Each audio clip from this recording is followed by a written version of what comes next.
Professor Marcílio aqui, professor de língua portuguesa, substituto da professora Valéria. Vou ficar um tempo com vocês, ter esse privilégio de ser o professor de vocês. E foi incumbido a mim aí esse privilégio, né? Essa oportunidade de apresentar o quinto caderno de língua portuguesa para vocês, tá ok?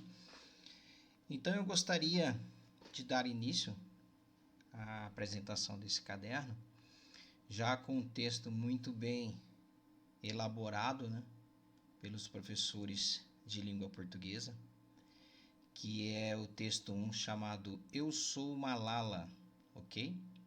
Então é uma linda história de uma adolescente, hoje ela já é uma jovem, salvo engano, acho que ela já se formou, não é? E ela lutou pelos direitos de estudar no país onde Malala morava. Era proibido, tinha uma facção, um grupo extremista que queria proibir as mulheres de estudarem. E Malala lutou pelo direito das mulheres, né, de estudar. Ela tinha ideais revolucionários. Então é um texto muito bom para vocês lerem.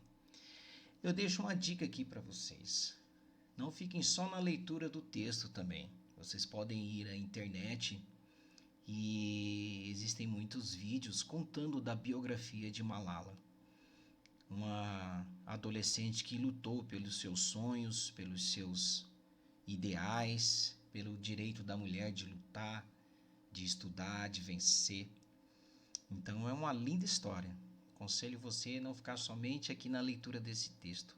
Vá à internet, pegue um livro que conta a biografia dela também. Você vai ser muito edificado, ok?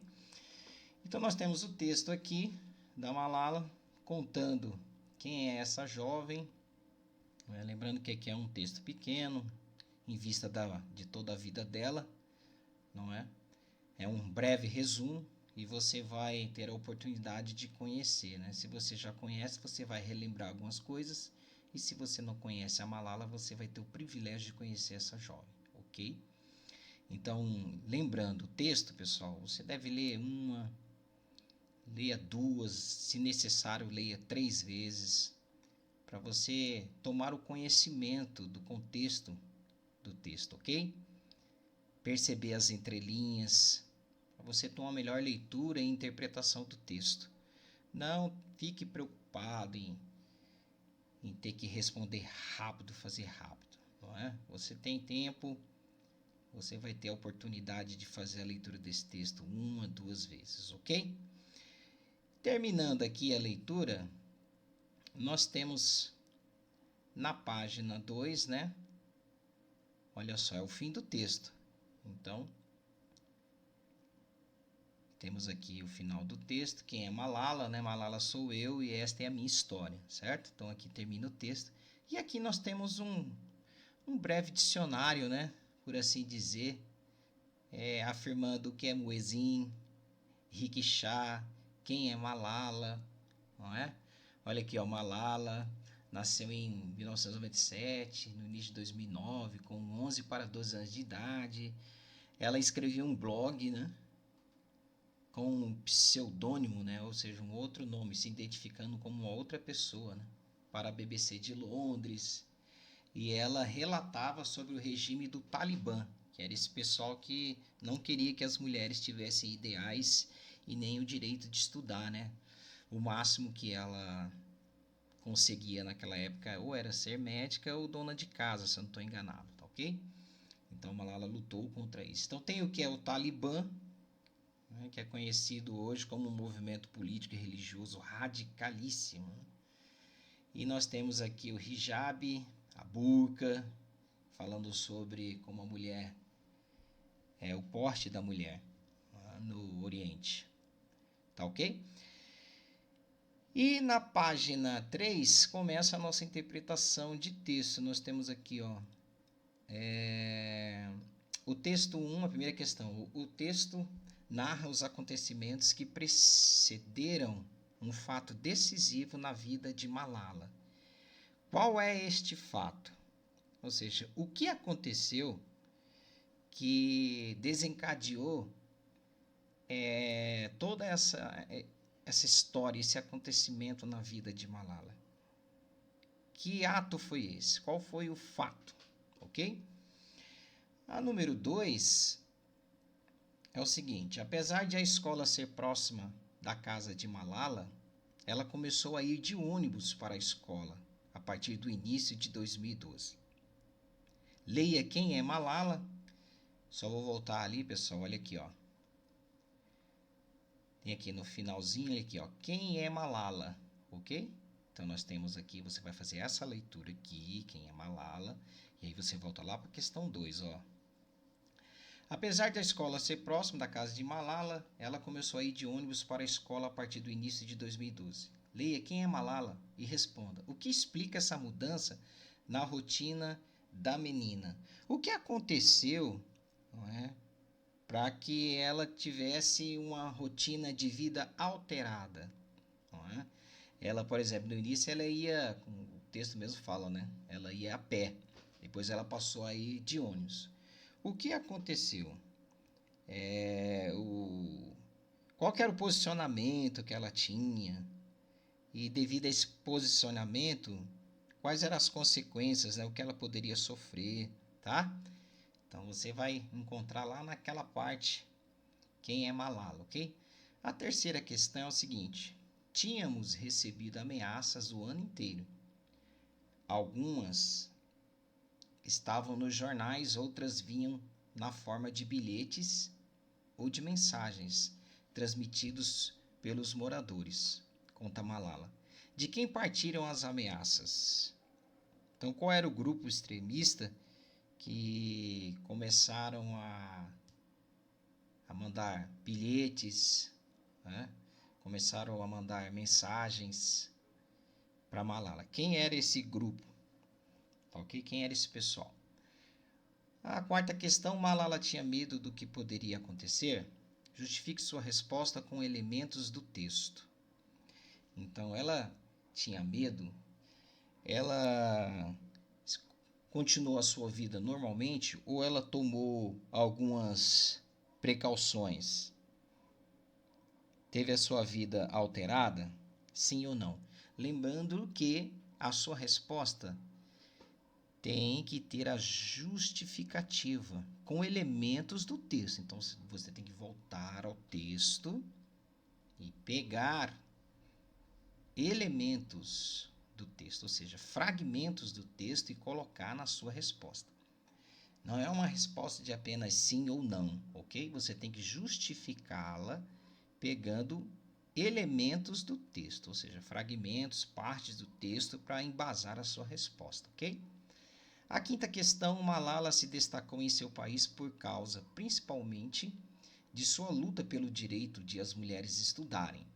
Naquela sociedade, quais são as únicas profissões toleradas para mulheres? Malala se adaptou a essas regras? Então, você também vai voltar ao texto, claro, né? E buscar ali elementos para responder essa questão, ok? Se ela se adaptou a essas regras ou não. A sexta questão: nos trechos, as meninas cobriram a cabeça antes de sair para a rua, e eu era a única que não estava com o rosto coberto.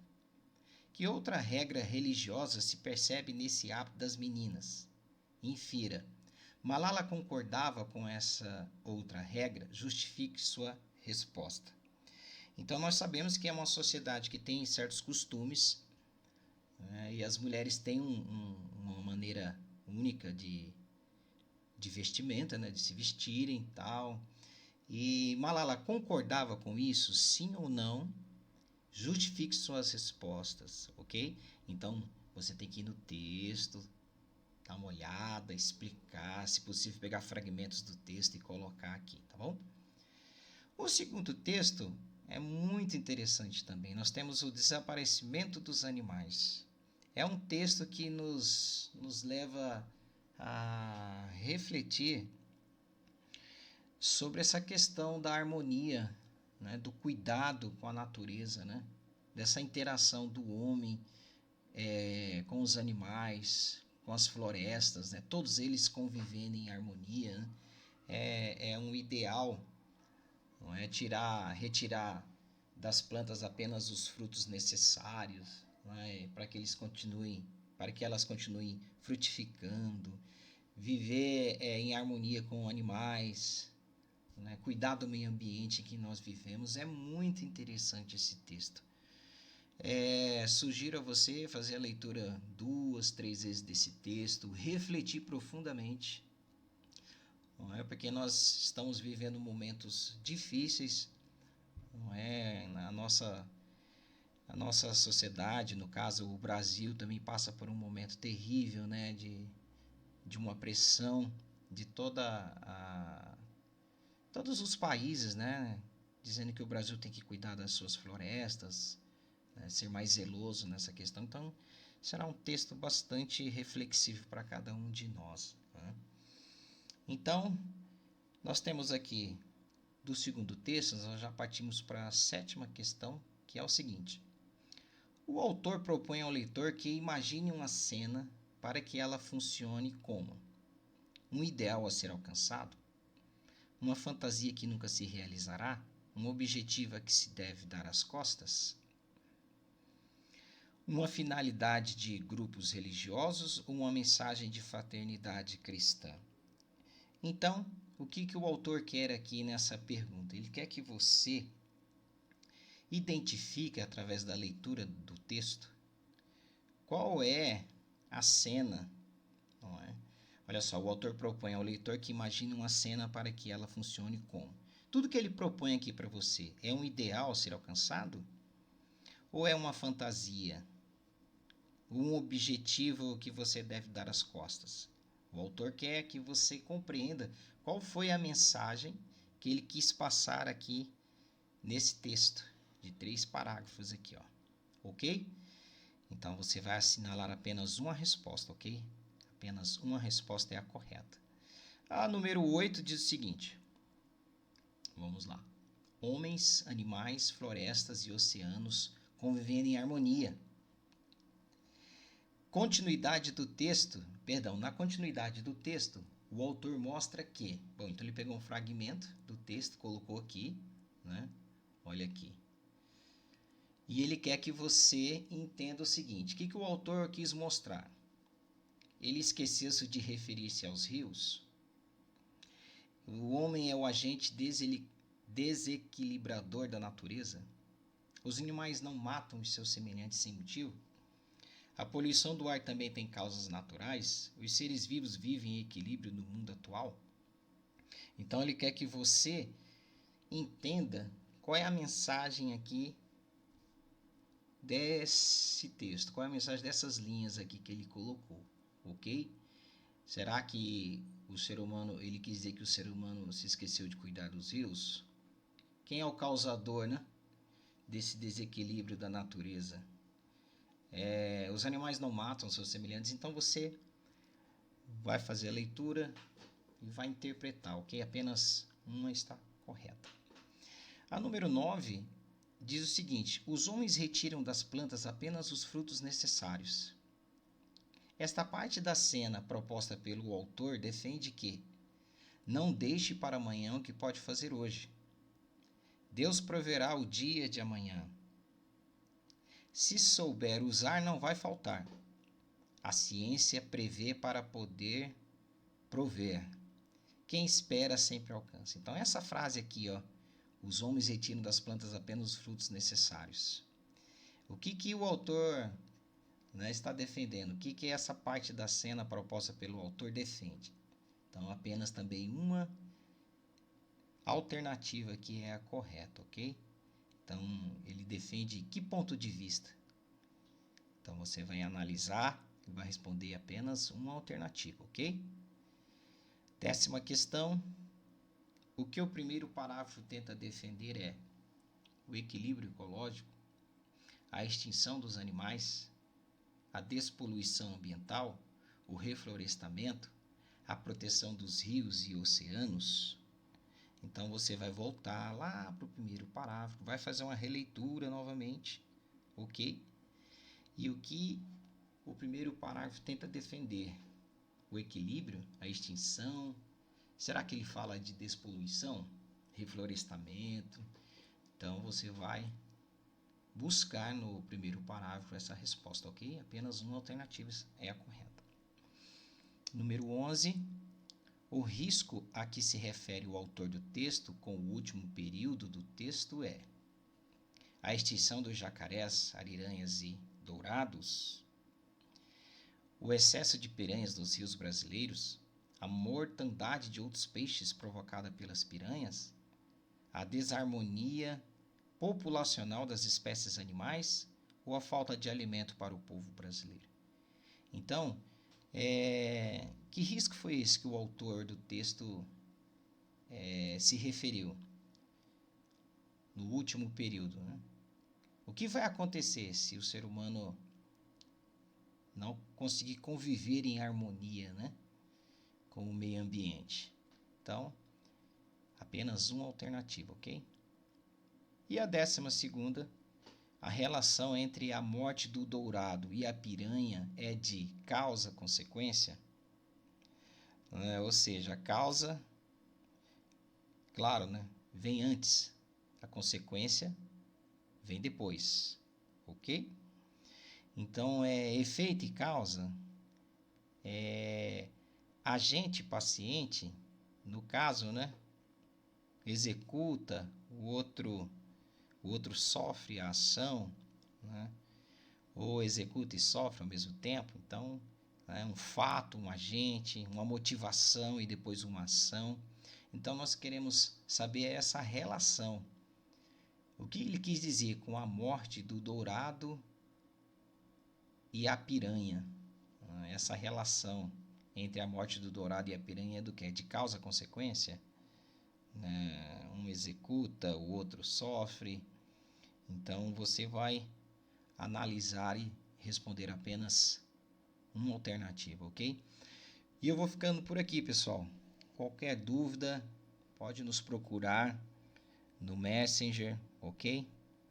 Nos canais de comunicação da nossa escola. Um forte abraço e até a próxima.